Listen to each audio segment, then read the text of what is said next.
Avoir une grosse liste mail, c'est souvent le premier objectif qu'on a quand on se lance, alors qu'en vérité, ça ne devrait pas l'être. Parce que crois-moi, mieux vaut 100 abonnés engagés que 10 000 abonnés fantômes. Alors on va voir ça plus en détail dans l'épisode du jour.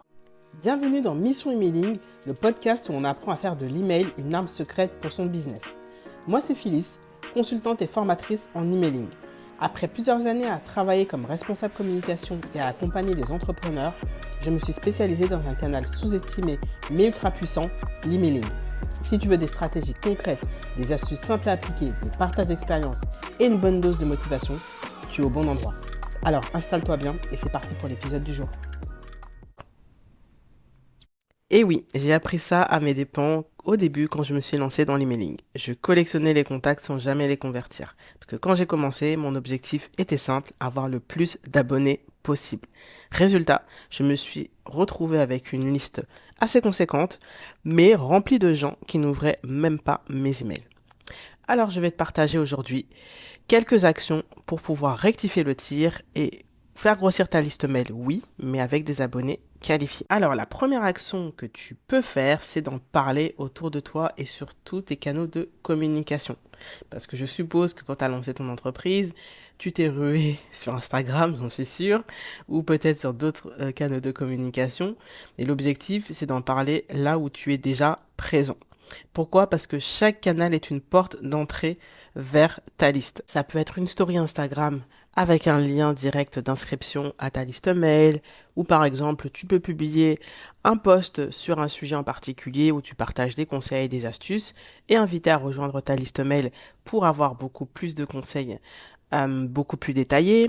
Ça peut être aussi d'ajouter un lien d'inscription à ta liste mail en description de tes vidéos YouTube si tu es sur YouTube. Si tu as un podcast, c'est en parler et puis ajouter le lien dans la description. Ça peut être aussi sur ton site internet, on l'oublie mais c'est aussi puissant de mettre un formulaire d'inscription à ta liste mail en page d'accueil, dans le footer, donc le pied de page. Ça peut être sur ton blog si tu en as un, donc ajouter régulièrement un encart pour inviter à s'inscrire à ta liste mail. Donc voilà, tu as plusieurs possibilités de le faire, donc sur ton profil, enfin voilà, partout. Mais au-delà de ces actions-là, il faut en parler régulièrement. Je reprends le principe d'Instagram, si tu es sur Insta, donc il faut en parler en story très souvent. C'est pas une fois dans le mois, donc c'est peut-être 2 à 3 fois par semaine et sous différentes formes. Soit en invitant de manière directe à s'inscrire à ta liste mail, soit en partageant des conseils et astuces et inviter à rejoindre ta liste mail pour en avoir plus. C'est par exemple partager des retours, des réponses que tes abonnés t'envoient suite à une newsletter que tu as envoyée par exemple et dire bah voilà ce que vous manquez, donc venez vite rejoindre la team et inscrivez-vous à ma liste mail, etc. Donc vraiment, il y a différentes manières d'en parler.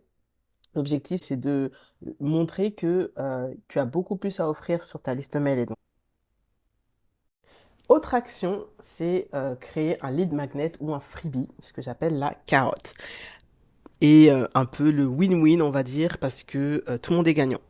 Les personnes qui s'inscrivent à ta liste mail ont une ressource gratuite et toi, tu as une nouvelle personne sur ta liste mail. Mais attention, c'est à manier avec des pincettes et ne pas se précipiter à créer le premier lead magnet qui te passe par la tête.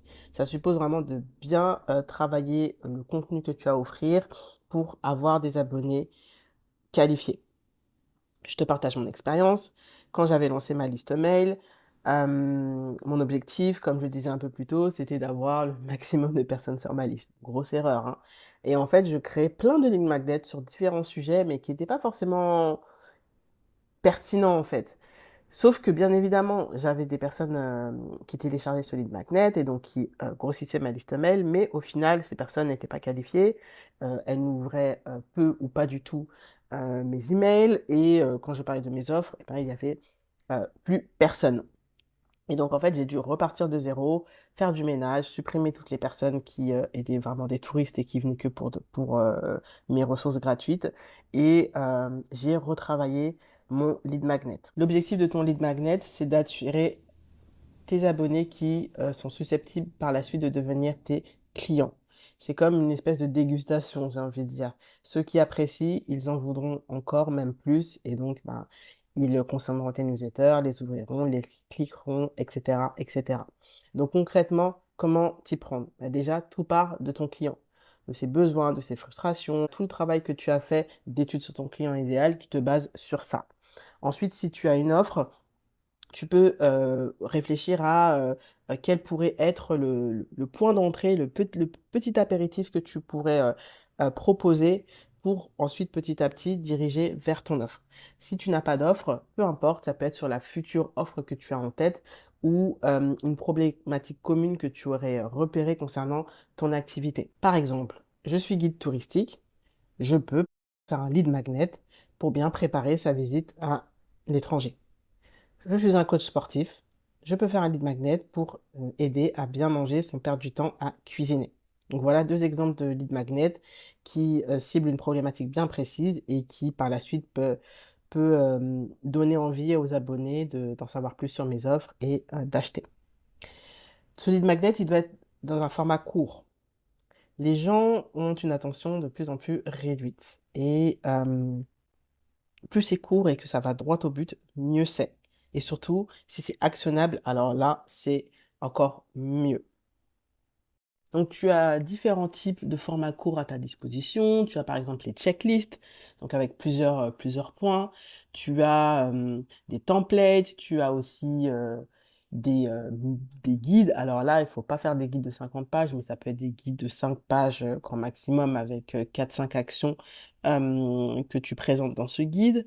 Ça peut être un format vidéo, par exemple, une série de 3 vidéos de 5 minutes sur un sujet en particulier. Ça peut être un webinaire enregistré ou non, de 30 à 45 minutes grand maximum sur une problématique en particulier.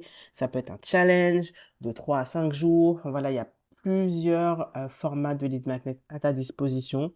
Le mieux, c'est de voir en fonction du sujet que tu veux adresser dans ton lead magnet, quel est le format qui s'y prêterait le mieux. Mais personnellement, je te conseille soit le format checklist, soit le format quiz, ça aussi ça marche beaucoup, ou le format template. Si je reprends mes exemples, pour le guide touristique, ça peut être par exemple une checklist pour bien préparer sa visite à l'étranger. Et pour le coach sportif, ça peut être un calendrier ou alors des fiches de recettes pour aider à bien manger sans perdre du temps à cuisiner. Donc l'objectif du lead magnet, c'est en priorité d'offrir un quick win, une action simple qui permet d'avoir des résultats rapidement et de se dire j'en veux encore, donc je vais consommer ces newsletters. Et une fois le lead magnet lancé, donc il faut pas le laisser là publier et se dire ok les gens ils vont aller le télécharger.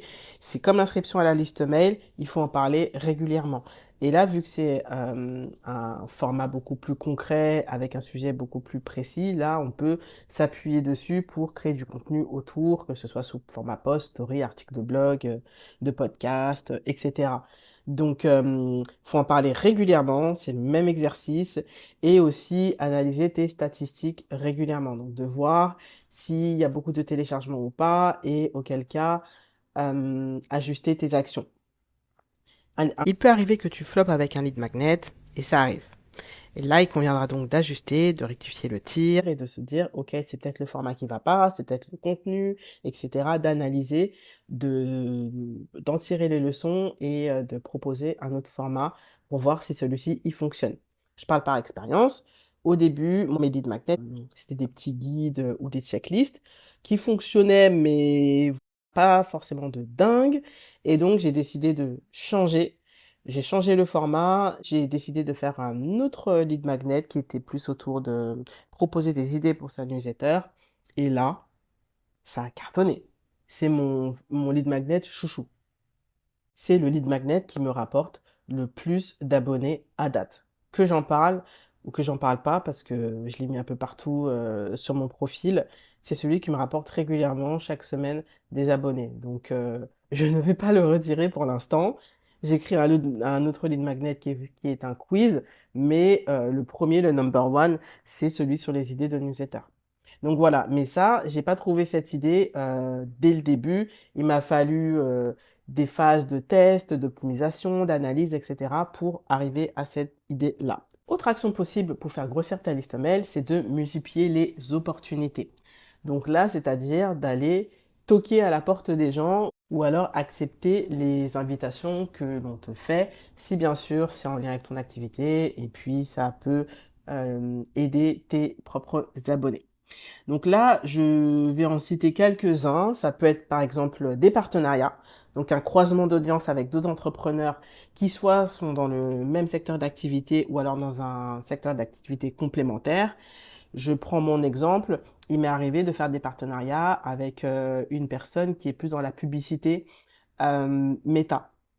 Donc ça c'est top parce que on peut avoir recours à la publicité pour faire grossir sa liste mail, donc c'était carrément complémentaire. Ça peut être des concours, c'est rapide pour gagner en visibilité, mais attention, on peut attirer des abonnés pas très engagés par la suite. Donc là, c'est vraiment à mener avec des pincettes. Ça peut être de participer à des sommets en ligne d'entrepreneurs, donc c'est voilà des événements en ligne où plusieurs entrepreneurs de spécialités différentes interviennent sur un sujet donné, et donc le plus souvent c'est gratuit.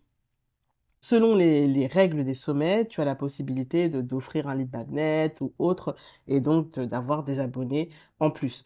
Et donc moi, j'ai eu l'opportunité de participer à plusieurs sommets depuis l'année dernière, et ça m'a rapporté pas mal de nouveaux abonnés engagés sur ma liste mail, parce qu'ils ont vu mon intervention, ils ont aimé comment j'ai expliqué tout ce qui concernait l'email marketing, et donc voilà, ils ont rejoint ma liste. Ça peut être aussi des invitations à des épisodes de podcast. Très intéressant pour gagner en visibilité également, mais pareil que les sommets.